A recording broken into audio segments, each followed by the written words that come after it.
దేవుని పరిశుద్ధ నామానికి మహిమ కలుగునుగాక. హల్లెలూయా. కూడి వచ్చిన మీ అందరికీ హృదయపూర్వక వందనాలు తెలియజేస్తున్నాను. మంచిది, దేవుని వాక్యాన్ని ధ్యానం చేసుకుందాం. ఇక చూడండి, న్యాయాధిపతుల గ్రంథము 4వ అధ్యాయము 4వ వచనాన్ని ధ్యానం చేసుకుందాం. ఆ కాలమున లప్పీదోతునకు భార్య అయిన దెబోరా అను ప్రవక్తి ఇశ్రాయేలీయులకు న్యాయాధిపతినిగా ఉండెను. చాలమ్మా. పరిశుద్ధాత్మ దేవుడి వాక్కుతో మనందరితో మాట్లాడునుగాక. హల్లెలూయా. చదువుబడిన లేఖన భాగంలో మనం చూడగలిగినట్లయితే ఇక్కడ న్యాయాధిపతుల గ్రంథంలో ఒక స్త్రీ పేరు ప్రస్తావించబడి ఉన్నది. అందుట్లో ఆమె ఒక మంచి స్థితి కలిగిన వ్యక్తిగా, అంటే ఒక మంచి ఆధిక్యతను పొందుకున్న వ్యక్తిగా మనకి ఇక్కడ కనబడుతుంది. ఇక్కడ ఒక మాట మనం చూడగలిగినట్లయితే ఈమె ఒక కుటుంబ వ్యవస్థలో స్థిరపడిన ఒక స్త్రీగా మనకు కనబడుతుంది. ఆమె భర్త పేరు ఏమిటంట? లప్పీదోతు. ఈ లప్పీదోతు అనే వ్యక్తి భార్యగా ఈ యొక్క దెబోరా పిలువబడుతుంది. అసలు ఈ దెబోరా అనే పేరుకు అర్థం ఏమిటి అనంటే తేనెటీగా అని అర్థం. అయితే దేవుని వాక్యంలో ఒక మాట మనం చూడగలిగినట్లయితే కుటుంబ వ్యవస్థలో ఉన్న ఈమెను మరి ఒక న్యాయాధిపతిగా ఒక ఉన్నతమైన స్థానము పొందటానికి గల కారణాన్ని ఇక్కడ మనం చూస్తూ ఉంటున్నాం. ఎందుకని దేవుడు ఒక స్త్రీకి అంతటి ఘనతను ఇచ్చాడు అని ఒకసారి మనం పరిశీలన చేస్తే, ఆనాడు ఎందుకు ఆ యొక్క స్థితిలో ఆమెకు అంత గొప్ప ధన్యత కలిగింది అని ఆలోచన చేస్తే ఒక విషయం మనకు జ్ఞాపకం వస్తూ ఉన్నది. ఏంటంటే వాక్యులు ఏమని ఉన్నదనంటే, ఆనాడు ఇశ్రాయేలు ప్రజలు బానిసత్వంలో ఉన్నప్పుడు వారు వెట్టి చాకిరిలో ఐగుప్తులో బానిసత్వం కలిగి ఉన్న సందర్భాలు ఐగుప్తీయులకు తటస్థించింది. అలాంటి పరిస్థితిలో జీవము కలిగిన దేవుడు వారికి ముందుండి, అలాగే వారు ఆ శ్రమ కొలిమి నుండి వారిని విడిపించి వారిని ఒక ఉన్నతమైన కృపలో భద్రపరిచి ఎన్నో గొప్ప ఆశ్చర్యాలు, అద్భుతాలు, మహత్కార్యాలు, సూచక క్రియలు ఆనాడు ఇశ్రాయేలు పట్ల జరిగిస్తే వారు విడుదల పొందిన తర్వాత చేసిన పని ఏమిటి అనంటే జీవము కలిగిన దేవునిని వారు నిర్లక్ష్యపరిచారట. జీవము కలిగిన దేవుని నిర్లక్ష్యపరిచి దేవుడు చేసిన మేలును మరచిపోయి వారు చేసిన పని ఏమిటి అనంటే, అంతకాలము వారు ఐగుప్తులు ఉన్నారు కదా, ఐగుప్తులు ఉన్న మరి అనేకమైన చెడ్డ లక్షణాలు వారు అలవాటు చేసుకున్నారు. వాటిలో దేవునికి నచ్చనిది ఒక లక్షణం ఏమిటి అనంటే ప్రధానమైనది విగ్రహారాధన. ఈ విగ్రహారాధన అంటే దేవునికి ఎంతో అసహ్యమైనది. అలాంటిది దేవుడు ఏం చెప్పాడు తన ప్రజలకు అనంటే, ఆకాశం అందే కానీ, భూమి ఎందే కానీ, భూమి కింద ఉన్న నీళ్ళ ఎందే కానీ ఏ రూపాన్ని కూడా నీవు పూజించొద్దు అని అన్నాడు. ఎందుకు అనంటే, నీ సృష్టికర్తను నేను, నిన్ను పోషించువాడుని నేను, నిన్ను సంరక్షించువాడుని నేను, నువ్వనే వ్యక్తివి భూమి మీద ఉనికి కలిగి జీవిస్తున్నావంటే దానికి కారకుడును నేను మాత్రమే అని దేవుడు అంటూ ఉన్నాడు. అయితే ఇన్ని గొప్ప కార్యాలు, ఇన్ని అద్భుతాలు పొందుకున్న ఆనాడు ఇశ్రాయేలు ప్రజలు చేసిన తప్పు ఏమిటి అనంటే, ఏదైతే దేవునికి అసహ్యమైనదో, ఏదైతే దేవునికి ఇష్టం లేనిదో ఆ కార్యాన్ని వారు జరిగిస్తూ ఉంటూ ఉన్నారు. విగ్రహారాధన చేస్తూ, విగ్రహార్పితమైనవి తింటూ, ఇష్టానుసారమైన మరి జీవితాన్ని వారు కలిగి ఉన్నప్పుడు దేవుడు వారిని అక్కడ కూడా ఊరుకోలేదు. అక్కడ ఏం చేశాడంటే కనాను రాజు చేతికి వారిని అప్పగించాడట. కనాను రాజు చేతికి అప్పగించబడిన తరువాత ఇప్పుడు వారు ఆ మరలా శ్రమ కొలిములోకి వాళ్ళు వెళ్ళిన పరిస్థితి మనకు కనబడుతుంది. అయితే ఈ సందర్భంలో మనం చూడగలిగినట్లయితే ఇశ్రాయేలు ప్రజలను దేవుడు అన్నాడు కదా, నా సొత్తైన ప్రజలు అని అన్నాడు. అయితే న్యాయాధిపతులుగా పురుషులు ఉండటము ఆనవాయితీగా ఉంది. అలాంటిది దేవుని వాక్యంలో మనం చూడగలిగినట్లయితే ఒక అరుదైన అవకాశము ఈమెకు వచ్చింది అని అంటే, ఇక్కడ ఒక మాటను మనము జ్ఞాపకం చేసుకోవాలి. ఒక అరుదైన అవకాశము ఈ దెబోరాకు లభించింది. ఎలాగున అనంటే, జీవము కలిగిన దేవుడు మరి తన యొక్క నేత్రము లోకమందంతటా ఏం చేస్తుందంట, సంచరిస్తూ ఉన్నది. అందుకనే దేవుని వాక్యంలో ఒక మాట దావీదు గారు అంటాడు. ఏమనంటే, దేవా, నేను కూర్చునుట, నేను లేచుట, నేను తలంచుట, నేను ఏ కార్యాలైతే చేస్తున్నానో అవన్నీ నీకు మరుగైనవి కావు, అంటే నువ్వు చూస్తున్నావు అన్నాడు. అయితే ఆకాశమందున్న దేవుడు నరులను పరిశీలన చేస్తూ ఉన్నప్పుడు, స్త్రీను దేవుడు చూసినప్పుడు ఆమెలో కొన్ని ఆకర్షణీయమైన క్వాలిటీస్ దేవునికి కనిపించినాయి.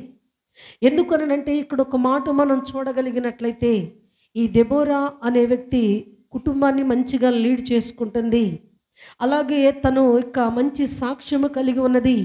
తన విధానం బాగుంది. ఇంకోటి, తనలో నాయకత్వ లక్షణాలు ఆయన చూశాడు. పేరుకు ఏమో స్త్రీగానే ఉన్నది, కానీ ఆమె లీడింగ్ చాలా బాగుంది. నాయకత్వ లక్షణాలు ఆయన చూశాడు.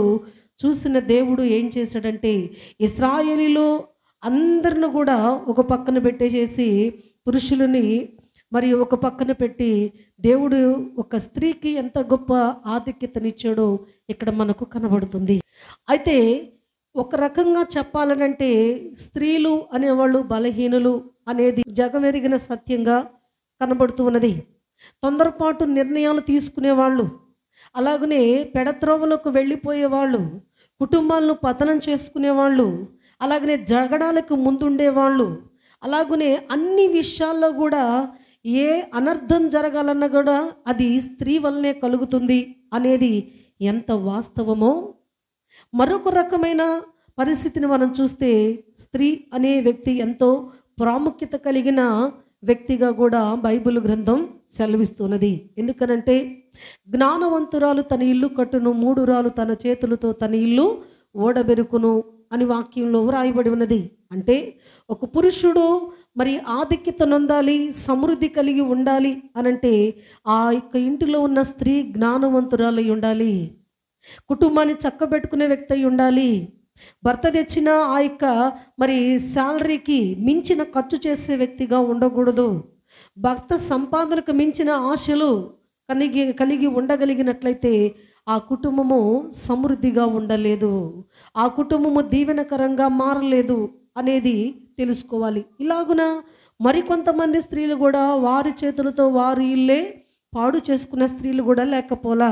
అంటే మంచి చేసిన వారు ఉన్నారు, చెడు చేసిన తత్వం కలిగిన వారు కూడా కనబడుతున్నారు. అయితే ఒక స్త్రీని దేవుడు నమ్మి ఆమె మీద ఎంత గొప్ప భారాన్ని ఉంచాడు అనంటే, ఒక జడ్జి స్థాయిలో ఉంచాడు. అప్పుడు రాజులు లేరు కదా న్యాయాధిపతుల గ్రంథంలో. ఈ రాజులు లేని ఆ కాలంలో ఆమె రాజుగా, ఆమె న్యాయాధిపతిగా మరి కొనసాగటానికి దేవుడు ఒక గొప్ప ఆధిక్యతనిచ్చాడు. అయితే ఈ లప్పిదోతు భార్యకు దేవుని యొక్క మహాకృపను బట్టి ఇశ్రాయేలు సర్వ సమాజానికి ఒక న్యాయాధిపతిగా ఆమె నిర్ణయించబడింది దేవుని కృప ద్వారా. అయితే ఆమెను ఎందుకు దేవుడు ఏర్పాటు చేసుకున్నాడు, తన యొక్క మనసు యొక్క పరిస్థితులు ఎలా ఉన్నవి అని ఒక్కసారి మనం చూడగలిగినట్లయితే, పాత నిబంధన స్త్రీలలోనంట ఈమె చాలా తెలివైనదట, చురుకైనదట. అలాగే అన్ని కూడా చాలా మరి ఆ అన్ని విషయాల్లో చాలా క్షుణ్ణంగా ఆలోచించగలిగిన వ్యక్తి అంట. మంచి నడవడిగలిగిన స్త్రీగా ఈ యొక్క దెబోరా మరి మంచి సుగుణాలను కలిగిన వ్యక్తిగా మంచి లక్షణాలు ఈమెలో కనబడ్డాయి. అయితే ఇలాంటి పరిస్థితిలో జీవమగలిగిన దేవుడు ఆమెను న్యాయాధిపతిగా నిర్ణయించి ఉన్నట్లుగా మనం చూస్తూ ఉంటున్నాం. అయితే లూకాసు వార్త ఒక మాట మనం చూద్దాం. చూడండి, లూకాసు వార్త 18వ అధ్యాయము 3వ వచనంలో ఒక మాట ఉంటుంది, చదువుదాం. చూడండి. ఒక పట్టణములో ఒక విధవరాలు ఉండెను. ఆమె అతని యొద్దకు తరచుగా వచ్చి, నా ప్రతివాదికిని నాకును న్యాయము తీర్చుము అడుగుచూ వచ్చెను. గాని అతడు కొంతకాలము ఒక్కపోయెను. తరువాత అతడు, నేను దేవునికి భయపడకయు మనుషులను లక్ష్య పెట్టకయు ఉండినను, ఈ విధవరాలు నన్ను తొందర పెట్టుచున్నది కనుక ఆమె మాటి మాటికి వచ్చి ఆమె మాట మాటకి వచ్చి గోజాడకుండునట్లు ఆమెకు న్యాయము తీర్తునని తనలో తాను అనుకొనెను. హల్లెలూయా. ఇక్కడ ఒక మాట మనం చూడగలిగినట్లయితే న్యాయ వ్యవస్థ అనేది చాలా మరి కొన్ని జీవితాలు ఆ యొక్క న్యాయ వ్యవస్థ మీద ఆధారపడి ఉంటాయి. అయితే అట్టి స్థితిలో ఉన్నవాడు ఎలా ఉండాలి అని అంటే మంచి మనసు కలిగిన వ్యక్తి అయి ఉండాలి. అలాగునే మరి తనకు ఎటువంటి పరిస్థితిలో అన్యాయము జరగకుండా ఎవరికి న్యాయము జరగాలో వారిని వివేచించి మంచి జడ్జిమెంట్ ఇచ్చే స్థితిలో ఉండాలి. అయితే ఇక్కడ ఒక విధవరాలను మనం చూస్తున్నాం. ఒక విధవరాలంట ఎవరి దగ్గర న్యాయం అడగటానికి వచ్చింది? మనసున్న వాడి దగ్గరికో జాలి హృదయం కలిగిన వాడి దగ్గరికో రాలేదు, కానీ ఒక కఠినుడి దగ్గరికి వచ్చింది. తన గురించి తానే చెప్పుకుంటున్నాడు, ఎవరు చెప్పనక్కర్లేదు. కానీ ఆ యొక్క న్యాయము తీర్చే వ్యక్తి ఏమని మాట్లాడుతున్నాడంటే, ఈ విధవరాలు నా దగ్గరకు వస్తుంది, అసలు నేనంటే ఏంటో తెలుసా ఈమెకి. మొదట ఏమన్నాడు? నేను దేవునికి భయపడను అన్నాడు. రెండవది ఏమన్నాడు? నేను మనుషులను లక్ష్య పెట్టను అన్నాడు. మూడవది ఏమంటున్నాడు? ఆ వ్యక్తి ఏమంటున్నాడు అయ్యానంటే, ఆ వ్యక్తి కఠిన వైఖరి కలిగిన వాడట. దేవుణ్ణి లక్ష్య పెట్టని స్థితి ఉన్నది, మనుషుల్ని దేవునికి భయపడని స్థితి ఉన్నది, మనుషులను లక్ష్య పెట్టని స్థితి ఉన్నది. కఠినమైన హృదయం కలిగిన వ్యక్తిని నేను అని తనంతటికి తానే చెప్పుకుంటున్నాడు. ఇలాంటి క్వాలిటీస్ ఉన్న దగ్గరికి ఒక అమాయకత్వంలో ఒక వ్యక్తి వెళ్ళి నాకు న్యాయం చేయ్యా అంటే న్యాయం జరిగిద్దా? మీరు చెప్పండి. న్యాయం జరుగుతుందా? పొరపాటును కూడా న్యాయం జరగదు. అలాగే ఆ వ్యక్తి కూడా అలాగే వ్యవహరించాడు. ఏ రీతిగా వ్యవహరించాడు అనంటే, ఆమె వచ్చినప్పుడు అతడు అనుకుని ఉంటాడు, ఈ పిచ్చిదేదో మొత్తానికి నా దగ్గరికి వచ్చింది, నన్ను నమ్మి, నా క్యారెక్టర్ తనకు తెలియదు, అయితేలే కొన్ని రోజులు తిప్పుకుందాము అనుకున్నాడు. అనుకుని మొదట ఏం చెప్పాడంటే 2 రోజులు ఆగిరపో అన్నాడేమో. ఖచ్చితంగా 2 రోజులు అయిన తర్వాత మరలా 3వ రోజు తన ఎదుట నిలబడింది. మరలా ఒక వారం ఆగిరాపో అని అన్నాడేమో. ఆ వారం అయిపోయిన తర్వాత మరలా వచ్చి నాకు నా ప్రతివాదికి న్యాయము తీర్చు అంది. అలాగా ఆ యొక్క మరి న్యాయము తీర్చే వ్యక్తికి విసుగు పుట్టే అంత వరకు ఆమె ఓపికతో ఉన్నది, సహనముతో ఉన్నది, కనిపెట్టుకున్నది. ఎందుకంటే నాకు నా ప్రతివాదికి నిశ్చయముగా నీవే న్యాయము చేయాలి అని ఆ యొక్క కఠినమైన వ్యక్తి దగ్గరికి న్యాయము కోసం వెళ్ళింది. తన నమ్మకం చూడండి ఎంత గొప్పదో. అందుకే దేవుడు అంటాడు కదా, కఠినమైన ఆ న్యాయాధిపతి మనసు మార్చుకొని ఆమెకు సహాయం చేస్తే మీ పరలోకపు తండ్రి కఠినుడా? మిమ్మల్ని ఆలకించడా? మీకు న్యాయము తీర్చడా? మీకు అన్యాయం చేస్తాడా? మీ జీవితాలు అస్తవ్యస్తముగా ఉంటే బాగు చేయటానికే ఆయన ఈ లోకానికి వచ్చాడు, కానీ బాగున్న కుటుంబాలను విచ్ఛిన్నము చేయటానికి నేను కఠినుడును కాదు కదా అని అంటాడు. అయితే ఇక్కడ ఒక మాట మనం చూడగలిగినట్లయితే, కఠినత్వము కలిగిన వ్యక్తి దేవునికి భయపడని వ్యక్తే. ఒక విధవరాలు మాట మాటికి వచ్చి నాకు నా ప్రతివాదికి న్యాయము తీర్చయ్యా అని మరి జాలి హృదయంతో అడుగుతున్నప్పుడు ఆ కఠినుడు మనస్సు మార్చుకొని న్యాయము చేశాడట. అయితే ఈరోజు దెబోరా విషయంలో మనం ఒకసారి చూడగలిగినట్లయితే, ఈమె దైవ జ్ఞానము కలిగిన వ్యక్తిగా మనకు కనబడుతుంది. దైవ జ్ఞానము కలిగిన వ్యక్తిగా కనబడే ఈమె దగ్గర అనేకులకు న్యాయము జరుగుతుందే తప్ప అన్యాయం అనేది జరగదు.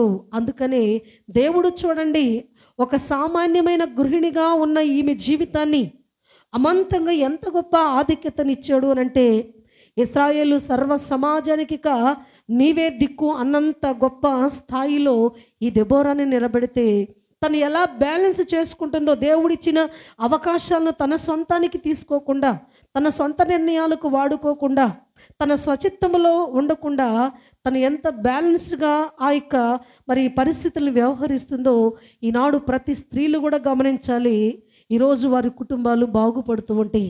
ఆ స్త్రీ వలె ఆ తత్వాన్ని ఎవరైతే నేర్చుకోగలుగుతారో ఆ కుటుంబాలు బాగుంటాయి, ఆ యొక్క బిడ్డలు బాగుంటారు, ఆ యజమానుడు గౌరవంగా బ్రతకగలుగుతాడు. చూడండి ప్రియమైన దేవుని బిడ్డలారా, ఇలాంటి పరిస్థితిలో మనము చూడగలిగినట్లయితే ఈమెను ఒక న్యాయాధిపతిగా దేవుడు నిర్ణయించినప్పుడు అక్కడున్న అనేకులు ఏం చేస్తున్నారంట, ఈమె కుటుంబంలో మరి మా కుటుంబాన్ని ఒక పక్కన పెట్టేసిందా, ఇంతటి ఆధిక్యత వచ్చింది కదా, ప్రజలందరిలో ఇంతటి గుర్తింపు వచ్చింది కదా, ఇంత ఉన్నతమైన స్థానంలో తను ఉన్నప్పుడు కుటుంబాన్ని నిర్లక్ష్యం చేసినట్లు వాక్యంలో లేదు. కానీ ఒక పక్క కుటుంబాన్ని బ్యాలెన్స్ చేసుకుంటూ, భర్తకు ఒక భార్యగా, బిడ్డలకు ఒక మంచి తల్లిగా, తనకు సమాజము తన యందు మరి మంచి నమ్మిక ఉంచారు కాబట్టి ఒక మంచి న్యాయాధిపతిగా తన యొక్క ధర్మము నెరవేరుస్తూ ఉన్న వ్యక్తిగా మనకు కనబడుతుంది.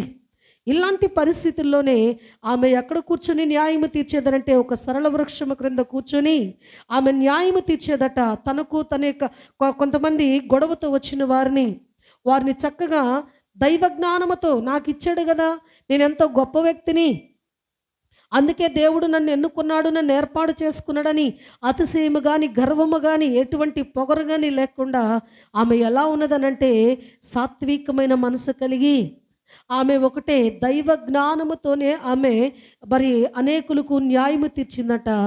ఆమె తీర్చిన ఆ యొక్క గొడవలు, ఆ యొక్క కేసును చక్కగా డీల్ చేసిన విధానము ఇశ్రాయేలులో సర్వ సమాజానికి నచ్చింది. అందుకనే ఆమె దగ్గరకు అనేక పర్యాయములట ఆ యొక్క కొంతమంది వ్యక్తులు వచ్చి వారి గొడవలు తీర్చుకొని ఆమె చెప్పిన జడ్జిమెంట్కు తల వంచుకొని వెళ్ళిపోయారంట. ఎంతమంది అనంటే ధనికులు ఉన్నారు, గొప్ప ఆధిక్యత కలిగిన వారు ఉన్నారు. అలాంటి వ్యక్తులు అందరూ కూడా ఒక స్త్రీ దగ్గరకు వచ్చి తన యొక్క జడ్జిమెంట్కు విలువనిచ్చి వారు ఆమెను ఒక మంచి న్యాయాధిపతిగా వారందరూ కూడా స్వీకరించిన విధానాన్ని మనం చూస్తున్నాం. ఇంత గొప్ప ఘనత పొందటానికి కారణం ఏంటి? ఆమె డీల్ చేసిన ప్రతి కేసు కూడా సక్సెస్ అవటానికి కారణం ఏంటంటే ఆమెలో ఏమున్నదంట, దైవ జ్ఞానం ఉన్నది.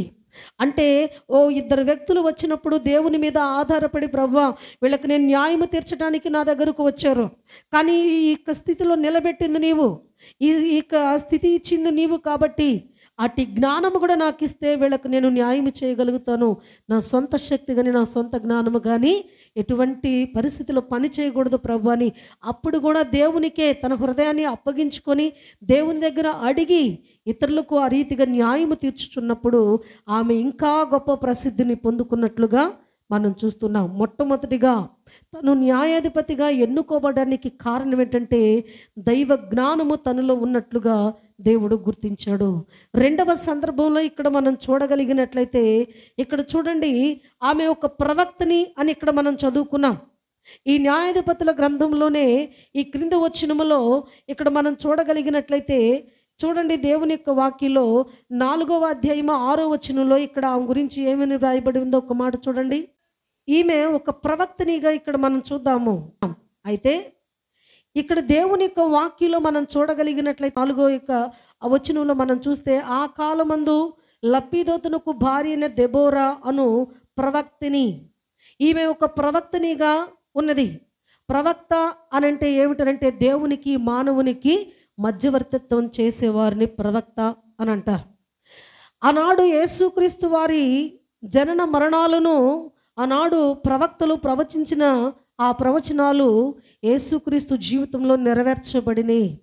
అలాగనే అనేక మంది విశ్వాసుల జీవితంలో కూడా దేవుడు ప్రవచనం ఎత్తి మాట్లాడినప్పుడు ఆ ప్రవచనాలు నెరవేరినట్లుగా మనం చూస్తున్నాం. అయితే ఈ దెబోరాలో ఉన్న రెండవ లక్షణం ఏమిటంటే, ఈమె దైవ జ్ఞానము కలిగిన వ్యక్తే కాదు కానీ ఒక ప్రవక్తనిగా కూడా ఆమె పనిచేస్తుంది. దేవునికి మానవునికి మధ్యవర్తిత్వము కలిగి జీవిస్తున్నది. ఈ ప్రవర్తని, ఆ యొక్క ప్రవక్త అంటే ఎంత గొప్ప ఆధిక్యత అంటే దేవుడు అనేకులకు చాలా రేరుగా ఇచ్చే వరం అన్నమాట ఈ ప్రవక్త అనే ఆ గొప్ప తలంతు.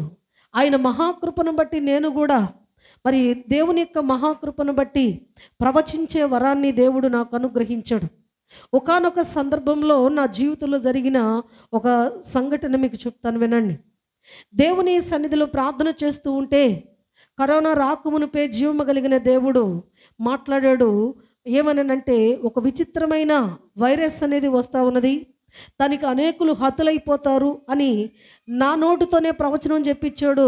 నా ఇంట్లో ఉన్న వాళ్ళు కూడా ఆ కరోనా ఎఫెక్ట్లో నేను కోల్పోవలసిన పరిస్థితి కలిగింది. అయితే జరగబోయేవి ముందు తెలియపరచటమే ప్రవక్త యొక్క లక్షణం. అయితే ఒకానొక సందర్భంలో ఒక కుటుంబము మమ్మల్ని ఆహ్వానించారు. దైవజనుడిని నన్ను ఆహ్వానిస్తే మేము ఆ కుటుంబానికి వెళ్ళాం. అక్కడ కుటుంబ పరిస్థితులు ఎలా ఉన్నాయంటే అప్పులు పాలైపోయి ఇక సూసైడ్ అటెంప్ట్ చేయబోయి ఆ యొక్క కొన్ని పరిస్థితుల్లో వాళ్ళు వచ్చి ఆపి ఇలా చేసుకోకూడదు, దేవుడు పెట్టిన ప్రాణాన్ని ఆయనే తీసుకోవాలి తప్ప మనకు అధికారం లేదనని తాత్కాలికంగా వారి మరణాన్ని వాయిదా వేయించినట్లుగా అట్లా ఆపితే ఆ సందర్భంలో ఆ కుటుంబంలో ఉన్న పెద్దవాళ్ళు మరి దైవజనులు మనకు తెలిసిన వాళ్ళు ఉన్నారు, వారిని పిలిపించుకొని ఈ యొక్క దుష్ట తలంపులు పోయేటట్లుగా మంచిగా ప్రార్థనలో మరి కొంతకాలము మనం నలుగుదాము అని ఆ యొక్క ఫ్యామిలీ ఉన్న పెద్దోళ్ళు మాకు కబురు పెడితే మేము వెళ్ళటం జరిగింది. వెళుతున్నాము, కొన్ని రోజులు ప్రార్థన చేస్తున్నాము, వారి ఆత్మీయతలో బలపరుస్తున్నాము. దేవుని మహాకృపను బట్టి వాళ్ళ యొక్క ఒక 7-8 నెలలు ఆ ప్రార్థన సహవాసంలో చనిపోవాలి అనుకున్న వాళ్ళు ఆ నిర్ణయం మానుకొని ఆ కుటుంబంలో ఒక 5 వ్యక్తులు రక్షణ కూడా పొందుకున్నారు. ఆయనకే మహిమ. ఇలా సాగుతూ ఉన్నది. అయితే ప్రార్థన కూర్చున్న ప్రతిసారి వారు చెప్పే ఆ యొక్క ప్రార్థన అంశం ఏంటంటే, మాకు ఒక స్థలం ఉంది, అది మంచి రేటుకు అమ్ముడుపోవాలి, మా అప్పులు తీర్చబడాలి అని మాకు చెప్పారు.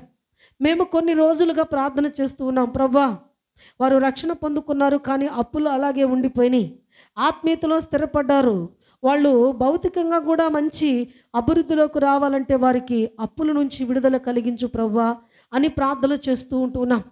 ఇలాగా కొన్ని రోజులు ప్రార్థన నడిచింది. ఒకానొక సందర్భంలో దేవుని సన్నిధిలో అక్కడ నేను ప్రార్థన చేస్తూ ఉంటే జీవము కలిగిన దేవుడు నాకు ఒక దర్శనాన్ని ఇచ్చాడు. ఏమిటనంటే, ఒక ప్రవచనం ఎత్తును మాట్లాడమంటున్నాడు. ఏమిటనంటే, వాళ్లకు అమ్ముకుంటున్న ఆ స్థలము అది మందిరముగా ఏర్పడాలి, అది నాకు మందిరముగా కట్టబడాలి, అది నేను ఏర్పాటు చేసుకున్నాను, ఈ విషయం వాళ్ళకి చెప్పు అని నాకు ప్రేరేపణిచ్చాడు. ఇప్పుడు ఎలా ఉంటుంది, ఒక 8 నెలలు మేము ఏదో ప్రార్థన సహవాసం కోసం మేము కూర్చుంటే వీళ్ళు తీసేసుకోవాలని చూస్తున్నారా ఏంటి ఈ యొక్క స్థలాన్ని అని వాళ్ళు తప్పుగా అర్థం చేసుకుంటారేమోనని నేను దైవజనుడితో పంచుకున్నాం. అయ్యా, నేను ప్రార్థన చేస్తూ ఉంటే ఆ స్థలం విషయమై ఒక క్లారిటీతో అది నేను ఏర్పాటు చేసుకున్నాను, అది నేను మందిరముగా ఏర్పాటు చేసుకుంటాను, అది పరిశుద్ధ స్థలం అని చెప్పు అని నాకు ప్రేరేపణ కలుగుతుంది. దేవుడు మాట్లాడమంటున్నాడు, నా నోటి దాకా వచ్చినది కూడా నేను మాట్లాడను అని నేను దేవునికి చెప్పేసేసి నేను ఆ ప్రార్థన విరమించాను అని నేను మాట్లాడా. అలాంటప్పుడు దైవజనుడు నన్ను ఏమన్నాడంటే, ఏదైతే దేవుడు నీతో మాట్లాడతాడో అది సందేహం లేకుండా నువ్వు చెప్పేయి, వాళ్ళు ఇచ్చేది ఇవ్వనది తర్వాత సంగతి తర్వాది, అది మన పరిచర్యకి ఇవ్వమనేం చెప్పలేదు కదా, అది పరిచర్య కొరకు నిర్ణయించబడింది, వాళ్ళే పరిచర్య చేస్తారో ఏం సంగతో తెలియదు కానీ ఆ యొక్క స్థలము మాత్రం అది పరిశుద్ధ స్థలము, అది అన్యుల మధ్యలో ఉన్నది కాబట్టి నేను నా యొక్క మరి మందిరం ఉండాలని కోరుకుంటున్నాను అని దేవుడు నీతో మాట్లాడినప్పుడు నీ నిరభ్యంతరంగా చెప్పు అని అన్నాడు. అప్పటికి కూడా నా మనసు అంగీకరించటంలా ఇలా నేను 2 వారాలు నేను నిర్లక్ష్యం చేసే దేవుడు చెప్పమన్న మాటను నేను చెప్పలా. ఇక 3వ వారం వాళ్ళ దగ్గరికి నేను వెళ్ళాలి. వెళుతూ ప్రయాణం అయ్యి బయలుదేరి వెళ్దామని మేము రెడీ అవుతూ ఉంటే సడన్గా అప్పుడు లేచేటప్పుడు బాగానే ఉన్నాను, అంత మంచిగానే ఉంది. ఎప్పుడైతే ఇక ప్రార్థనకు నేను సిద్ధపడుతున్నానో వెంటనే నా అంగిలి లోపల నుంచి పొక్కిపోతా వచ్చిందనమాట. బాగా పొక్కిపోయింది, నోరు తెరిచి మాట్లాడలేనంత పరిస్థితి అయిపోయింది. అప్పుడు నాకే అర్థమైపోయింది, దేవుడు చెప్పమన్న మాట నేను చెప్పలేదు కాబట్టి నా నోటిని ఆయన మొత్తినట్లున్నాడు. సడన్గా రాత్రంతా బాగానే ఉంది, ఉదయం లేచిన తర్వాత కూడా బాగానే ఉంది, సడన్గా ఎందుకు ఇట్లా గొంతంతా పొలమారి బాగా దగ్గొచ్చి ఆ తర్వాత ఈ లోపలంతా కూడా మంట, ఆ తర్వాత ఈ నోరంతా ఏమైందంటే పొక్కిపోయినట్లు అయిపోయి ఎర్రగా అయిపోయి నోటంటే సొంగబడుతూ ఉన్నది. ఒక కర్చీఫ్ అడ్డం పెట్టుకుంటే గనక ఆ దార ఆగట్లేదు, అంత భయంకరమైన పరిస్థితులు. మరి చూస్తూ ఉండగానే నా యొక్క శరీరంలో మార్పు కలిగింది. అది నేను గ్రహించుకున్నాను, దైవజనుడికి చెప్పాను. చెప్పిన తర్వాత అన్నాడు కదా, ఈరోజు నువ్వు ఎలాగైనా సరే నువ్వు దేవుడు చెప్పమన్నమాట నువ్వు చెప్పు అని అంటే, నన్నేమన్నా అనుకుంటారేమోనని నేను అనుకుంటున్నానే కానీ దేవుడు చెప్పమన్నాడు, ఈ మాట చెప్పకపోతే చాలా నష్టము కలుగుతుంది అన్న విషయము నేను మర్చిపోయా. మరలా ఏమంటున్నానో తెలుసా, ఆ బైక్ ఎక్కి వెళుతూ ఉంటే ఆ మధ్యలో నేను మాట్లాడిన మాట ఏంటంటే, పాస్టర్ గారు ఈరోజు మాత్రం నన్ను ప్రార్థన చేయమని నువ్వు అనొద్దు, ఎందుకంటే నేను నోరు తెరవలేను, కర్చీఫ్ అడ్డం పెట్టుకున్నాను, భయంకరమైన సొంగ పడుతూ ఉన్నది, నా యొక్క స్వరము ఏమాత్రం కూడా మరి నేను పలకలేని స్థితిలో ఉన్నానని కష్టంగా చాలా మెల్లటి స్వరంతో నేను చెప్తే సరేనని అన్నాడు. వెళ్ళిన తర్వాత పాటలు అయిపోయినాయి, ఇక ప్రార్థన స్టార్ట్ చేయాలి. వాళ్ళందరూ ప్రార్థన చేయటం అయిపోయింది, ఇక లాస్ట్కి నేను ప్రార్థన చేయాలి. అయితే నేను చెప్పొద్దని అన్నాను కదా, నేను మాట్లాడలేనని అన్నాను కదా, ఇక ఏముందలే నాతో మాట్లాడలే, ఇక ఈ రోజుకి ఎలాగోలా అయిపోతుంది అనుకున్నా నేను. అందరూ అయిపోయిన తర్వాత దైవజనుడు అన్నాడు కదా, పాస్టమ్ గారు ప్రార్థన చేస్తుంది అని అన్నాడు. నాకు బాగా బాధేస్తా ఉన్నది. నా యొక్క నోరు తెరిస్తే సొంగబడుతుంది కదా. వెళ్ళిన వాళ్ళు ఫ్యామిలీలో అందరూ అడిగారు, కర్చీఫ్ అడ్డం పెట్టుకుంటే ఏమైందమ్మా ఏమైందని అంటే, నోరంతా పొక్కిపోయింది, బాగాలేదు, ఈ కర్చీఫ్ తీస్తే సొంగపడుతూ ఉన్నది, ఒక దారిలాగా కారుతూ ఉన్నది, ఎప్పుడు లేదు నాకు ఇలాగా అని. ఎందుకు అలా అయ్యిందో కూడా నాకు తెలుసు, సేవకునికి తెలుసు. అందుకనే సేవకుడు ఏం చేశాడంటే, పాస్టమ్ గారు ప్రార్థన చేస్తుంది అని అన్నాడు. ఇక చేసేదేమి లేక ఇక వాళ్ళందరూ తల వంచుకొని ఉంటే బయటికి వెళ్ళి ఉమ్మేసి వచ్చి ఇక వాళ్ళ మధ్యలో కూర్చొని ప్రార్థన చేయటం మొదలుపెట్టా. ప్రార్థన చేస్తూ ఉన్నప్పుడు ఇక పరిశుద్ధాత్ముడు నన్ను బలముగా తాకిన ఆ విధానాన్ని నేను అనుభవించాను. ఒక మాట నేను నేను పెద్దటి స్వరముతో నేను ప్రార్థన చేస్తున్నా. ఆ ప్రార్థన చేసి ఎప్పుడైతే వారితో ఏ మాటలైతే చెప్పమన్నాడో ఆ మాటను నా ప్రమేయం లేకుండానే దేవుడు ఆ దినాన పలికేశాడు. ఆ ప్రవచనం ఎత్తి మాట్లాడిన మరుక్షణం నా నోరు పరిపూర్ణమైన స్వస్థత పడిపోయింది. వాళ్ళందరూ కూడా సజీవ సాక్షులుగా వాళ్ళు నిర్ఘంతపోయి చూస్తున్నారు. ఇదేంటి? ఒక పక్క వాళ్ళు ఆలోచనలో పడ్డారు, మేము స్థలం అమ్మమంటే దేవుడు మా స్థలాన్ని కోరుకున్నాడా, దేవునికే స్తోత్రం, మేము దేవునికి ఇస్తామని వారు అక్కడ ఒక నిర్ణయం తీసుకున్నారు. ఆ తర్వాత వాళ్ళందరూ ఆశ్చర్యపోయారు, నువ్వు వచ్చినప్పుడు ఇలా లేదుగమ్మా, నీ స్వరం ఇలా లేదుగా, నీ నోరు ఇంత భయంకరంగా ఉందనంటే అప్పుడు చెప్పాను, 2 వారాల నుంచి నేను పోస్ట్పోన్ చేసుకుంటా వస్తున్న, దేవుడు పలకమన్న మాట నేను పలకలేదు. అంటే ప్రవచనం అనేది ఎంత కష్టతరమైనదనంటే, కొన్నిసార్లు జీవితాలు బాగానప్పుడు సరిదిద్దుకోమని దేవుడు మాట్లాడతాడు, కొన్ని విపత్తులు దేవుడు తెలియపరుస్తాడు, కొన్ని పరిస్థితులు దేవుడు తెలియపరుస్తాడు. ఆ క్రమంలోనే మనం ఒకసారి నేనేమో ఈ తప్పు చేశాను, ఆ తప్పును సరిదిద్దుకున్న తర్వాత క్షణాల్లో దేవుడు నాకు స్వస్థతనిచ్చాడు. వారు ఇక ఇచ్చేది ఇవ్వనది దేవునికే వదిలేసాము. కానీ దేవుడు ఎప్పటికైనా సరే ఆయన ప్రవచనాన్ని నిశ్చయముగా నెరవేర్చుకుంటాడు అన్న నిరీక్షణతో అక్కడ ఆ రోజు ఆ కార్యము దేవుడు జరిగించాడు. ఇలాగునే మరి యోనా జీవితంలో కూడా ఇలాగే జరిగింది. యోనాకి దేవుడు ఏమని మాట్లాడాడు అంటే, యోనా దేవుని సముఖంలో నిలబడినప్పుడు దేవుడు ఏం మాట్లాడాడంటే, యోనా నినివే పట్టణానికి వెళ్ళి మీరు ఇక అయిపోతుంది, ఇక మీ పని, ఇక మీకు ఇది లాస్ట్ రోజు అన్నట్లుగా మీ యొక్క పాపములు ఆకాశానికి అంటినయి, మీ బ్రతుకులు సరిలేవు, ఇప్పుడైనా సరిదిద్దుకొని దేవుని సన్నిధిలో పశ్చాత్తాపడండి, ఒక అవకాశాన్ని దేవుడు ఇస్తాడని ఆఖరిగా వారికి ఒక హెచ్చరిక చేసిరా అని చెప్పాడు. యోనాకి 2 విషయాల్లో భయం కలిగి ఉంటుంది. జీవము కలిగిన దేవుడు ఆయనకి ఏమి చెప్పాడు, ఎక్కడికి పంపిస్తున్నాడు, నన్ను ప్రజల మధ్యలోకి పంపిస్తున్నాడు. ముక్కు మొహం ఎరగని నేను వచ్చి వాళ్ళ ఎదుట నిలబడి, అయ్యలారా మీరు చేసినది పాపము, మీరు చేసింది మంచి కాదు, ఇక మిమ్మల్ని దేవుడు శిక్షించదలిచాడు, ఇదిగో మీరు ఒక్క దెబ్బను చస్తారు అని నేను చెప్తే నన్ను బతకనిస్తారా, నన్ను ఏం చేస్తారో అన్న భయముతో కూడా ఆ యొక్క యోనా వాళ్ళ దగ్గరికి వెళ్ళటం కొంచెం నిర్లక్ష్యం చేసి ఉండవచ్చును. దేవుని దగ్గర ఏం చెప్పాడు, నువ్వేది చెప్పావో అది నేను చెప్తానన్నాడు, నువ్వు ఎక్కడికి వెళ్ళమన్నావో నేను అక్కడికి వెళతానన్నాడు. కానీ తన ప్రాణ భయంతో ఏం చేశాడు, 2 విధాలుగా ఆలోచన చేసి ఉంటాడు. ఒకటి, దేవుడు వెళ్ళమన్నాడు, నేనేమో తెలియని పరిస్థితి, నన్నేమన్నా చేస్తారేమో అని అనుకుని ఉండవచ్చును. మరొకటి, నిజంగా దేవుడు వారు ఏమి మంచి వాళ్ళేమో కాదు కదా, దేవుడే శిక్షించదలిచాడు కదా, ఇక ఇలాంటి వాళ్ళు నేను పోయి చెప్తే నువ్వు మారండి అయ్యానని చెప్తే వారేం మారతారా, వారేం చిన్నపిల్లలా, నేను వెళ్ళి భయం చెప్పి బెత్తం తీసుకొని ఇట్లా మారండి అని చెప్పడానికి వారేం చిన్నపిల్లలు కాదు కదా అనుకొని ఒకవేళ నిర్లక్ష్యం చేసి ఉండవచ్చును. తనను కొడతారన్న నిర్లక్ష్యము ఉండవచ్చును. అలాగే వీళ్ళకి ఇంతే జరగాలి అన్న ఆ యొక్క తత్వము కూడా నాకు ఉండవచ్చును. అందుకని దేవుని దగ్గర నుంచి మాట తీసుకొని తను వేరే ఊరికి వెళుతూ ఉంటే దేవుడు ఊరుకున్నాడా? నేను ఎల్లనని మొరాయించుకుని పోయి తర్షీషు ఓడెక్కితే పోయి ఎత్తి సముద్రంలో పడేటట్టు చేసి మరలా ఎక్కడ గక్కిందంట ఆ యొక్క ఆ చేప, నినివే ఒడ్డున గక్కిందిగా చేసేదేమి లేక ఇక వెళ్ళాడు. దేవుడు ఎన్ని దినాలు ప్రయాణం చేయమన్నాడు? ఆ ఊరికి న్యాయము జరగాలి, ఆ యొక్క వార్త ప్రచురించబడాలి అని అంటే కనీసం 3 రోజులు ప్రయాణం చేసి ఆయన ప్రకటించాలి. యోనా చూడండి, 3 రోజులు ప్రయాణం వల్ల ఒక్క దినమే ప్రయాణం చేసి ప్రకటించాడు. వాళ్ళు దాన్ని ఎంత సీరియస్గా తీసుకున్నారంటే రాజు మొదలుకుని పేదవాడు వరకు గోనె పట్ట కట్టుకొని మాకిచ్చిన ఈ యొక్క సువర్ణ అవకాశాన్ని మేము కోల్పోము ప్రభా, మమ్మల్ని క్షమించునని పశువులతో పసిబిడ్డలతో సహా ఉపవాసం పెట్టేసి దేవుని కనికరాన్ని పొందుకొని ఉగ్రత నుంచి తప్పించబడ్డారు. అంటే ప్రవక్త అనే ఈ వ్యక్తి ఆ యొక్క పరిస్థితి ఎలా ఉంటుందంటే కొన్నిసార్లు మరి అనుకూలంగా ఉంటుంది, కొన్నిసార్లు ప్రతికూలంగా ఉంటుంది. అయినా అన్నిటికీ ఓర్చుకొని ముందడుగు వేయగలిగిన వాడు ప్రవక్త. అలాగే ఈమె ఒక ప్రవక్తనిగా ఉంది. అయితే ఈమెకు దేవుడు తెలియపరిచిన ఆ యొక్క సందర్భము ఏమిటి అనంటే ఇక్కడ దేవుని యొక్క వాక్యంలో మనం చూడగలిగినట్లయితే దేవుడు ఏమని దర్శనముతో మాట్లాడుతున్నాడు అనంటే ఇక్కడ ఒక మాట వ్రాయబడి ఉన్నది. ఎందుకనంటే ఈ వాక్యం ఒక మాట మనం చూడగలిగినట్లయితే చూద్దాం. చూడండి దేవుని వాక్యాన్ని.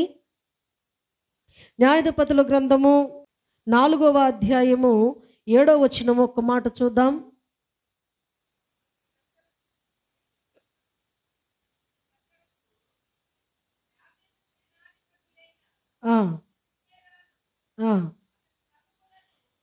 ఇక్కడ ఒక మాట నేను చెప్తాను చూడండి. ఇక్కడ ఒక మాట చూడగలిగినట్లయితే ఈ యొక్క దెబోరాకు దేవుడు ఇచ్చిన దర్శనం ఏమిటి అనంటే ఈ అధ్యాయం చదవడం మీకు చాలా క్లారిటీతో మీకు అర్థమవుతుంది. ఇక్కడ ఏమని చెప్పాడంటే బారాకు అనే వ్యక్తి ఒక అతనున్నాడు, ఆ వ్యక్తితో నేను చెప్పానని నీవు ఈ మాటలు చెప్పు అని అంటాడు. ఏమని చెప్పమంటాడు అనంటే ఇశ్రాయేలు ప్రజలు నా మాట విననప్పుడు నేను మరి కనాను రాజు చేతికి వారిని అప్పగించాను. అయితే ఇప్పుడు వారికి బుద్ధి వచ్చి నన్ను వేడుకుంటూ మరి శరణ కోరుతున్నారు కాబట్టి వారికి నేను విడుదల ఇవ్వాలని అనుకుంటున్నాను. అయితే వారు చిక్కుబడింది ఎలాంటి వ్యక్తులయ్యానంటే వాళ్ళు చాలా కఠినత్వము కలిగిన వ్యక్తులు, చాలా క్రూరత్వము కలిగిన వ్యక్తులుగా ఇక్కడ కనబడుతున్నారు. యాబీను అనే వ్యక్తి, సిసెరా అనే వ్యక్తి, వీళ్ళ చేతుల క్రింద ఇక ఇశ్రాయేలు ప్రజలు బానిసలుగా పట్టబడి ఉన్నారు. అయితే వాళ్ళకి శత్రువులుగా ఎవరైనా ఉన్నారంటే ఇక్కడ ఈ యాబీను అనే వ్యక్తి, తర్వాత సిసెరా అనే వీళ్ళు సైన్యము, చాలా గొప్ప సైన్యము వారి దగ్గర ఉన్నది. అయితే జీవము కలిగిన దేవుడు ఈ ప్రవక్తనికి ఏమని మాట్లాడుతున్నాడంటే వాళ్ళ సైన్యము చాలా పెద్దగా ఉన్నదని, వారు యుద్ధ నైపుణ్యత తెలిసిన వాళ్ళని, వాళ్ళు చాలా మరి అన్ని విషయాల్లో చాలా నేర్పరతనము కలిగిన వారని, మీరు వారిని చూసి మీరు భయపడొద్దు. కానీ ఆమెతో దేవుడు ఏం మాట్లాడుతున్నాడంటే బారాక్ అనే వ్యక్తిని నువ్వు పిలిపించు, బారాక్ అనే వ్యక్తితో నేను మాట్లాడనని చెప్పు అని ఈ బారాక్ అనే వ్యక్తిని ఈమెకు ఏమని చెప్తున్నాడంటే అతని చేతికి ఒక 10,000 మంది మనుషులను వారి చేతి కింద పెట్టి తనను సైన్యాధిపతిగా చెయ్యి అని మాట్లాడుతున్నాడు దేవుడు. ఎవరితో చెప్తున్నాడు ఈ సంగతి అంతా? బారాకుని పిలిపించి, ఇది ఎవరితో దేవుడు మాట్లాడుతున్నాడు అనమాట. బారాక్ అనే వ్యక్తిని పిలిపించి మరి ఇశ్రాయేలు ప్రజలను విడుదల కలిగించాలనంటే వారి మీద మీరు యుద్ధాన్ని ప్రకటించుకోవాలి. కాబట్టి మీరు ఒక 10,000 మంది మరి యుద్ధ సన్నద్ధులై ఆ 10,000 మందిని ఒక వరుసలో నిలవబెట్టి ఆ 10,000 మందికి మరి సైన్యాధిపతిగా ఎవరిని నియమించమన్నాడంటే బారాకుని నియమించు అని అన్నాడు. ఈ పరిస్థితిలో ఈమె ఏం చేసింది అని అంటే బారాకుని తన దగ్గరకు పిలిపించుకొని జీవము కలిగిన దేవుడు నాతో ఇలా మాట్లాడుతున్నాడు అని చెప్పింది. అప్పటికి ఈమె ఎలా ఉంది? ఒక మంచి జడ్జిమెంట్ స్థితిలో ఉంటూ ఉన్నదనమాట. అంటే ఒక చక్కటి న్యాయాధిపతిగా ఈమె ఉంటూ ఉన్నది. అయితే ఈమె అనుకోవచ్చు, ఇంత న్యాయము తీర్చే నేను బోలేనా, నేను సాధించలేనా అని తన యొక్క దుడుకుతనాన్ని అక్కడ ప్రదర్శించలా. ఏది చేసినా, ఏది జరిగించాలని చూసినా తనకు పేరు రావాలి, తనే చాలా హైలైట్ అవ్వాలి, తనే మంచిగా లీడ్ చేయాలి అన్న తత్వం తనకు లేదు. అందుకే దేవుడు ఆమెను చూశాడు. అంటే ఏది న్యాయమో, ఏది అన్యాయమో, ఏది తను చేయగలదో, ఏది తను మరి అన్ని విషయాల్లో డీల్ చేయగలదో సమస్తము ఆయన పాదాల యొద్దే అడుగుతుంది తప్ప మరి తన సొంత నిర్ణయం తీసుకొని దేవునికి వ్యతిరేకమైన కార్యాలు తను చెయ్యదు అంటానికి ఇక్కడ ఒక ఉదాహరణ ఆమె మనకు కనబడుతుంది. అంటే దేవుని దగ్గర ఆమె ప్రశ్నించలా, ఇంత ప్రవక్తని ఈ రీతిగా ప్రభువా నన్ను ఒక న్యాయాధిపతిగా ఉంచావు కదా, మరి నా ఆధ్వర్యంలోనే నేను తీసుకొచ్చానంటే ఎంత ఘనత వచ్చింది, నాకు ఎంత కీర్తి వచ్చింది, ఎంత గొప్ప ప్రతిష్ఠితలు నాకు కలుగుతాయి అని తను ఆశపడలా. అయితే ఇంకొక విషయాన్ని మనం చూడగలిగినట్లయితే దేవుడు ఏదైతే చెప్పాడో దానికి ఎదురాడి చెప్పిన వ్యక్తి కాదు. అందుకనే ఆ వ్యక్తి బారాకుని పిలవమంటే పిలిచింది, దేవుడు తనతో మాట్లాడిందంతా చెప్పింది. అక్కడ 10,000 మందికి ఈ వ్యక్తిని మరి సైన్యాధిపతిగా నిర్ణయించిన తర్వాత అంటుంది కదా, ఇక ఇప్పుడు బయలుదేరే పరిస్థితి వచ్చింది. అయితే ఇక్కడ 3వ లక్షణము ఆమె ఇక్కడ ఒక ప్రవక్తనిగా 2 మనం చూసాం. 3వదిగా తానులో ఉన్న మరొక లక్షణం ఏంటంటే 4వ అధ్యాయం 8వ వచనం ఒక మాట చదువుదాం చూడండి. ఒక మాటను మనం చూద్దాం. ఏమంటున్నాడు ఇక్కడ? బారాకు మాట్లాడుతున్నాడు. ఏమని? ఈమెతో దెబోరాతో ఏమని మాట్లాడుతున్నాడంటే, ఇక బారాకుకి ఈ మాట చెప్పింది కదా, చెప్పిన తర్వాత ఇక ఆయన మాట్లాడకుండా ఏం చేయాలి? యుద్ధానికి వెళ్ళాలి. కానీ బారాకు ఏం మాట్లాడుతున్నాడో చూడండి. నీవు నాతో కూడా వచ్చిన ఎడల నేను వెళ్ళెదను, కానీ నీవు నాతో కూడా రాని ఎడల నేను వెళ్ళనని ఆమెతో చెప్పెను. హల్లెలూయా. ఇక్కడ చూడండి ఎంత గొప్ప ఆధిక్యతనిచ్చాడు ఈ స్త్రీకి అనంటే, ఈమె ఏం చెప్పింది? దేవుడు నాకు చెప్పిన పని, నేను ఆయన నాతో ఏం చెప్పాడో నేను నీకు అదే చెప్పా. కాబట్టి ఈ క్రింది వచనాల్లో ఈమె ఏమంటుందో ఒక మాట చూడమా, చదువుదాం. అప్పుడు ఆమె, నీతో నేను అగత్యముగా వచ్చేదను, అయితే నీవు చేయు ప్రయాణము వలన నీకు ఘనత కలగదు. యెహోవా ఒక స్త్రీ చేతికి సిసెరాను అప్పగించినని చెప్పి తాను లేచి బారాకుతో కూడా కేదేశునకు వెళ్ళెను. హల్లెలూయా.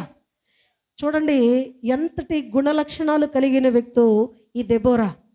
ఈ బారాకుని పిలిచి దేవుడు నీకు ఒక బాధ్యతను అప్పగించాడయ్యా అని చెప్తే, ఆమెలో ఉన్న ఆ యొక్క మంచి క్వాలిటీస్ని బట్టి ఆయన ఏమంటున్నాడు తెలుసా?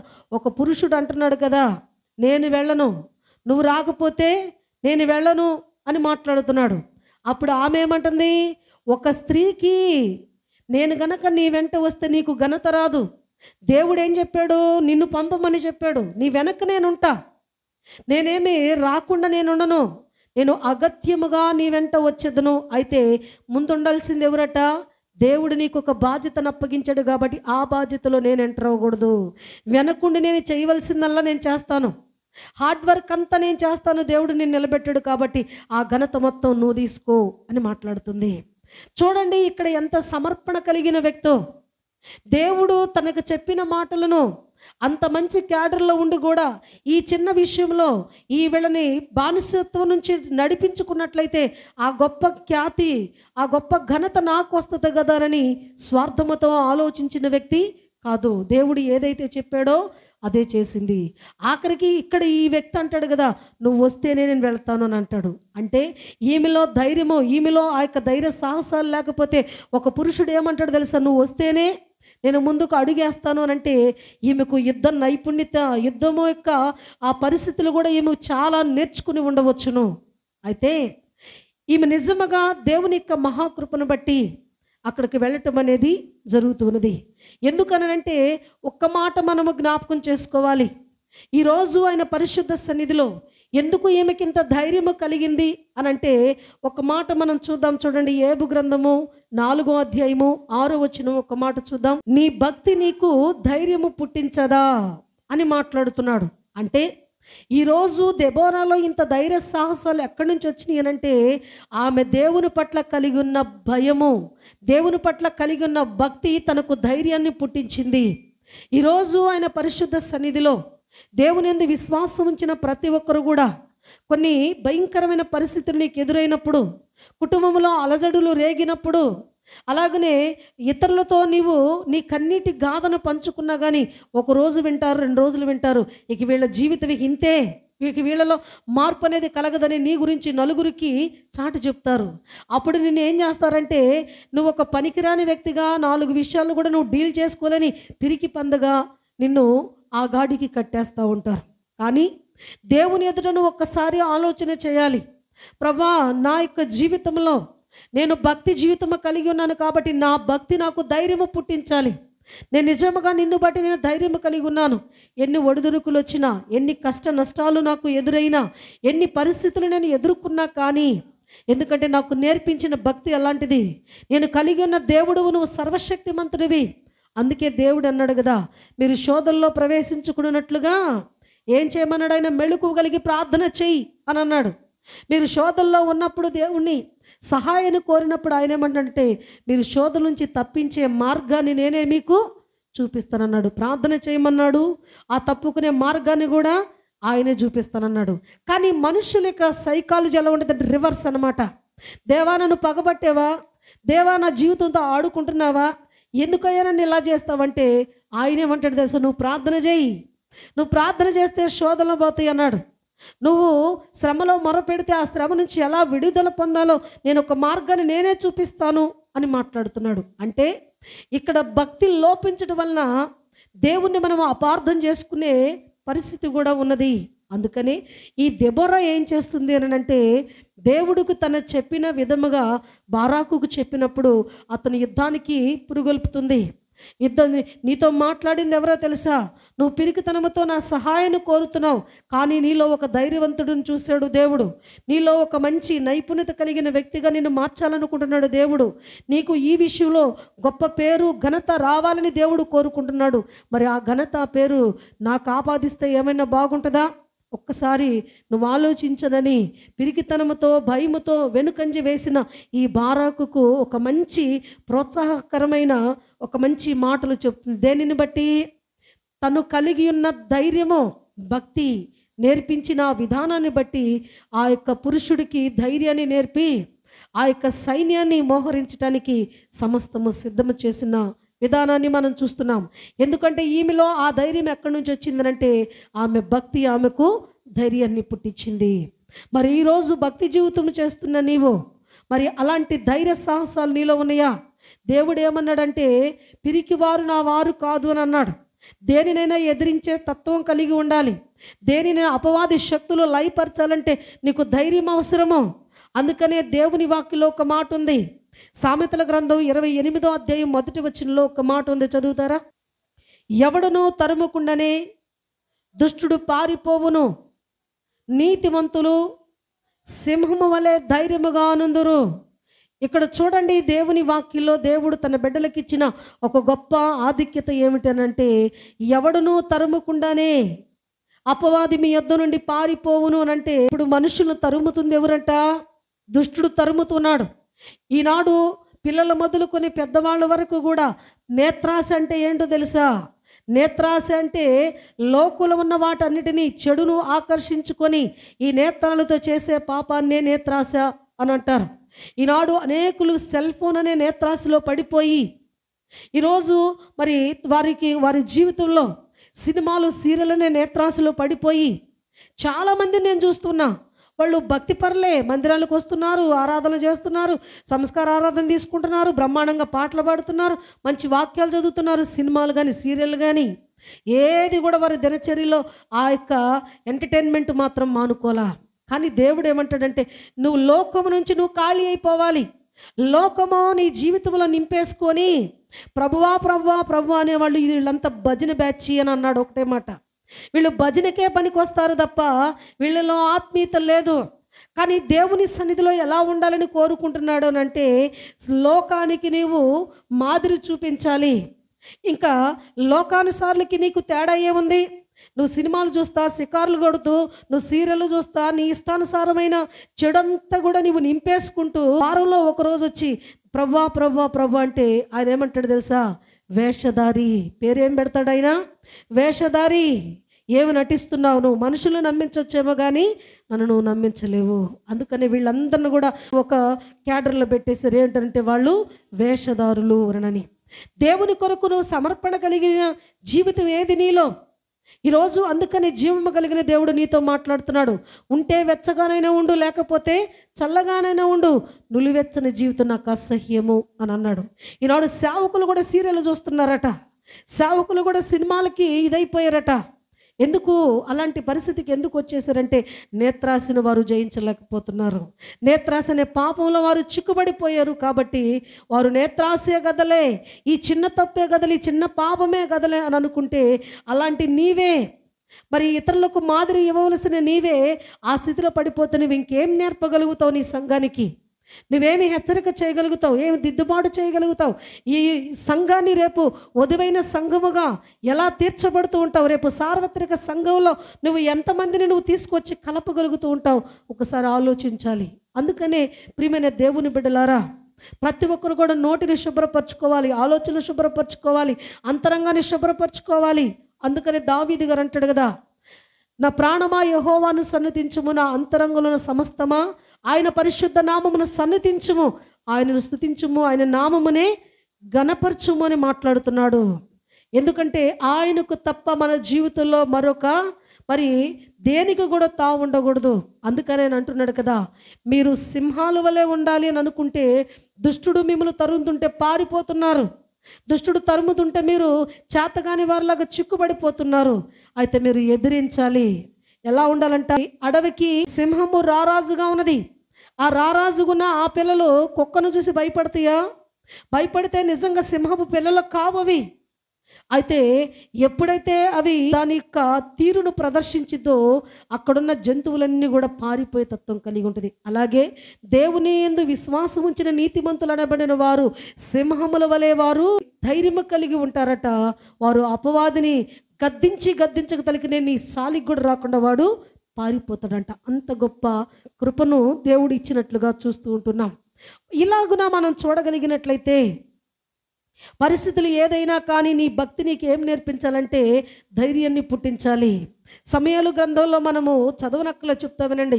17వ అధ్యాయం 26వ వచనంలో ఇక్కడ ఇశ్రాయేలు ప్రజలకి ఒక శత్రువు తయారయ్యాడు. ఆ వ్యక్తి పేరే గొల్యాతు.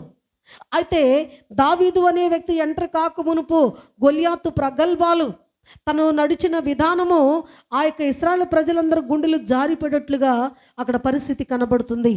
అయితే ఎప్పుడైతే దేవుని ఆత్మచేత నింపబడిన దావీదు ఎంటర్ అయ్యాడో అక్కడ పరిస్థితులన్నీ కూడా ఎలా ఉన్నాయి అంటే, ఆ యొక్క మరి ప్రజలందరూ కూడా యుద్ధం చేసేవాళ్ళు, యుద్ధ వీరులు అందరూ బారులు తీరి ఉన్నారు. ఈ యొక్క సున్నత లేని ఈ ఫిలిస్తీయుడు వచ్చి ప్రగల్భాలు పలుకుతూ ఉంటే దావీదుకు కడుపులో మండిపోయింది. ప్రజలందరూ అతను చూసి, అతని హైటు వెయిటు పర్సనాలిటీ వాళ్ళు చూసి భయపడి బెక్కజచ్చి ఉంటే దావీదు ఏమంటాడు తెలుసా? ఇతన్ని కొడతానిక మీరు భయపడుతుంది? ఇతడు ఎంతటి వాడట?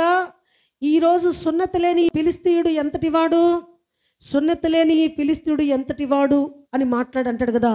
ఇతడు నా దృష్టిలో ఒక కుక్క అని అన్నాడు. వాళ్ళు ఏమనుకున్నారు? ఒక ఆహార్యాన్ని బట్టి వామ్మో సింహం చీల్చినట్లుగా మనల్ని చీల్చి చెండాడతాడేమోనని ప్రజలందరూ బెక్కజచ్చుంటే వాళ్ళందరినీ ఆశ్చర్యానికి గురి చేసే ఒక మాట దావీదు పలికాడేవని, ఇతడు కుక్క అని అన్నాడు. కుక్క లాంటి వాడు ఒక రాయే ఎక్కువ అన్నట్లుగా మాట్లాడాడు. ఆ మాటలకు వాళ్ళ అన్న పెద్ద అన్నైన ఎలియాబు చాలా కోప్పడ్డాడు. ఎంత గర్విష్ఠుడు అని నాకు తెలుసు, కానీ ఇంత తొలపగురుతో నువ్వు మాట్లాడుతున్నావు, ఆ చిన్న మందిని ఎవరికి అప్పగించొచ్చా? నువ్వు తక్షణమే వెళ్ళిపో, నువ్వు వచ్చిన పని అయిపోయింది కదా అని తమ్ముడు తొందర పెడితే అన్న దగ్గర నుంచి మరొక పక్కకు వెళ్ళి అడుగుతున్నాడు కదా, వీడిని కొడితే రాజు ఏమి ఇస్తానన్నాడు అని చెప్పి రాజు ఏమిస్తాడు అన్న విషయాలు తెలుసుకొని అంటాడు కదా, నాకు గనక అవకాశం ఇస్తే వీడిని నేను కొట్టేస్తానంటాడు.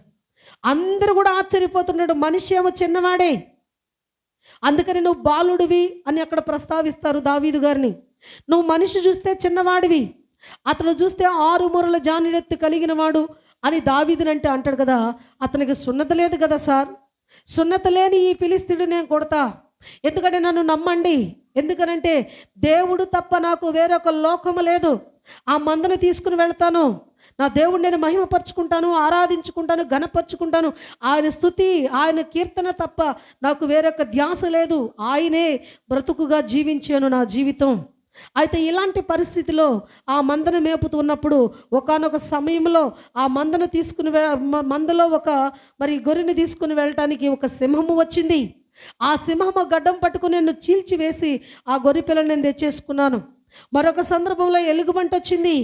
ఈ ఎలుగుబంటిని కూడా సేమ్ నేను సింహాన్ని చీల్చినట్టే చీల్చాను. ఆ యొక్క సింహాన్ని ఎలుగుబంటిని చీల్చడానికి శక్తినిచ్చిన నా దేవుడు ఈరోజు సున్నతి లేని ఈ ఫిలిష్తీయుడిని నేను నిశ్చయముగా జయిస్తాను. అది నా శక్తి కాదు, నా బలము కాదు, యుద్ధము యెహోవాది అని ఎప్పుడైతే మాట్లాడాడో రాజు కూడా మాటలకు ఆకర్షితుడై రాజు కూడా ఏమి చేయలేక సేవజొచ్చి అలా కూర్చుని ఉన్నాడు. రాజు అంతటా ఆయనే కూర్చుని ఉన్నాడంటే సైన్యం ఎంత అధైర్యపడిపోవాలి. సైన్యము పరిస్థితి చేయి దాటిందనంటే ఎవరు ఎంటర్ అవ్వాలి? రాజు ఎంటర్ అవ్వాలి. రాజు ఎంటర్ అయ్యి ఆ యొక్క కార్యాలు మరి అన్ని విషయాలు చూసుకోవాలి. అలాంటి వ్యక్తే చేతగాని వాడిలాగా ఒక మూలన కూర్చుని ఉన్నాడు సౌలు. అలా మూలన కూర్చొని బిక్కచచ్చి ఉన్న వాళ్ళకి ప్రాణం పోసినట్లుగా దావీదు మాటలు చాలా ఇంట్రెస్ట్గా ఉన్నాయి. ఆ వ్యక్తికి అవకాశం ఇచ్చినప్పుడు నిశ్చయముగా ఆయన చేసిన అక్కడ దావీదు గారు చేసిన పని ఏంటంటే ఏటికి వెళ్ళి నున్నని 5 రాళ్ళు ఏరుకొని ఒకటి అన్నాడు, ఒక రాయే ఎక్కువ ప్రభు వీడికి. వీడు హైటు వెయిట్ పర్సనాలిటీ చూస్తున్నారా బాబు? మన పక్షమున ఉన్నవాడు ఈ విశ్వానికే నిర్మాణకుడు ఆయన సర్వశక్తుడు ఆయనది యుద్ధం మనది కాదు. మనల్ని నిలబెడతాడు, సమస్తము ఆయనే చూసుకుంటాడు. హల్లెలూయా.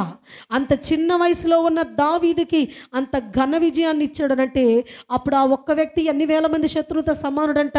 10,000 మంది శత్రువులతో సమానుడైన వ్యక్తిని ఒక్క రాయితో కొట్టేశాడు. ఎందుకంటే నువ్వు కుక్క లాంటి వాడివి, నేను దేవుని యొక్క సన్నిధిలో నేను ఆత్మతో నింపబడి ఉన్నాను, నా దేవుడు నా పక్షాన యుద్ధము చేస్తాడని అక్కడ గొలియాతును చంపటం అనేది జరిగింది. ఈరోజు ప్రియమైన దేవుని బిడ్డలారా, అందుకనే మన భక్తి మనకు ధైర్యాన్ని పుట్టించాలి. ఇతరులు కృంగదీసే మాటలు మాట్లాడతారు, అలాగే పడిపోయే మాటలు మాట్లాడతారు, పాపానికి ఆకర్షింపజేసే మాటలు మాట్లాడతారు. అప్పుడు నీ భక్తి ఏమైపోయింది? అప్పుడు నీ భయం ఏమైపోయింది? నీకు ధైర్యాన్ని పుట్టించాలి. ఇన్ని విషయాలుగా నన్ను మీరు తొందర పెడుతున్నారు, అయితే నేను నేర్చుకున్న విధానం వేరు, నేను ఎదుగుతున్న తీరు వేరు. నా జీవము కలిగిన దేవుడికి లోక సంబంధమైన నచ్చవు, కాబట్టి నాకు కూడా నచ్చవు అని నీ భక్తిని బట్టి నువ్వు ధైర్యం కలిగి ఉండాలి. నీ భక్తిని బట్టి నువ్వు ధైర్య సాహసాలు ప్రదర్శించాలి. నీ భక్తిని బట్టి నీవు దేవుని సన్నిధిలో శత్రువు నువ్వు ఎదిరించగలిగినప్పుడు దేవుని కృపను పొందుకోగలుగుతావు. ఆ రీతిగా ప్రియమైన దేవుని బిడ్డలారా, ఈ దెబోరా బారాకుతో చెప్పిన మాట ఏంటంటే, నేను నీ వెనక ఉంటాను, సమస్తము నేను నీకు చెప్తాను, నువ్వు ఆ శత్రువులు మనము జయించగలుగుతాం. ఎందుకంటే మన పక్షమున ఉన్నవాడు ఆయన మనకు విజయాన్ని నిశ్చయముగా అనుగ్రహించగలిగిన శక్తివంతుడు నేను విశ్వసించాను, నేను నమ్మిన నా దేవుడు నన్ను ఎన్నడూ కూడా తల దించుకునేటట్లు చేయలేదు, కాబట్టి ఈ శత్రువులు మనము జయించగలుగుతాము, ఆ యొక్క బానిసలుగా ఉన్న వారిని మనము విడిపించుకోగలుగుతామని ఆ బారాకుకు తను దైవ జ్ఞానాన్ని బట్టి ఒక మంచి ఆ ప్రోత్సాహాన్ని అందించి తనను ముందు పెట్టి వెనకుండి సమస్త కథను నడిపించి ఆ యొక్క మరి చిన్నగా వీళ్ళు సైన్యము కొద్దిగానే ఉన్నారు, ఒక 10,000 మంది ఉన్నారు. కానీ యాబీను కానీ సిసెరా కానీ వాళ్ళు చాలా మహా సైన్యముతో ఉన్నారు. అలాంటి వారిని కొద్ది సైన్యముగా వెళ్ళి వాళ్ళని జయించి వారి దగ్గర బానిసలుగా ఉన్న ఇశ్రాయేలు ప్రజలకు విడుదల కలిగింది. ఇలాంటి పరిస్థితిలో విడుదల కలిగిన ఆ సందర్భముగా మరలా తనలో ఏమున్నదట అనంటే, న్యాయాధిపతుల గ్రంథము 5వ అధ్యాయము 1వ వచనం ఒక మాట చదువుదాం చూడండి. ఆ దినమున దెబోరాయు బారాకును కీర్తన పాడిరి, ఇశ్రాయేలీలలో. ఇక్కడ మనం చూడగలిగినట్లయితే కృతజ్ఞత చెల్లించారట. కృతజ్ఞత హృదయం కలిగిన వ్యక్తి దెబోరా. ఈమె ఏం చేసిందో తెలుసా? బారాకునల దగ్గర పెట్టుకొని ఆ యొక్క సిసెరా వీళ్ళ సైన్యాన్ని తరిమి కొట్టితే ఇక్కడ వీళ్ళ దగ్గర నుంచి తాత్కాలికంగా ఈ యొక్క సిసెరా అనేవాడు తప్పుకున్నాడు. అయితే ఆ అధ్యాయం మధ్యలో మనం చూస్తే అతడు కూడా ఒక స్త్రీ చేతిలోనే చచ్చిపోతాడు.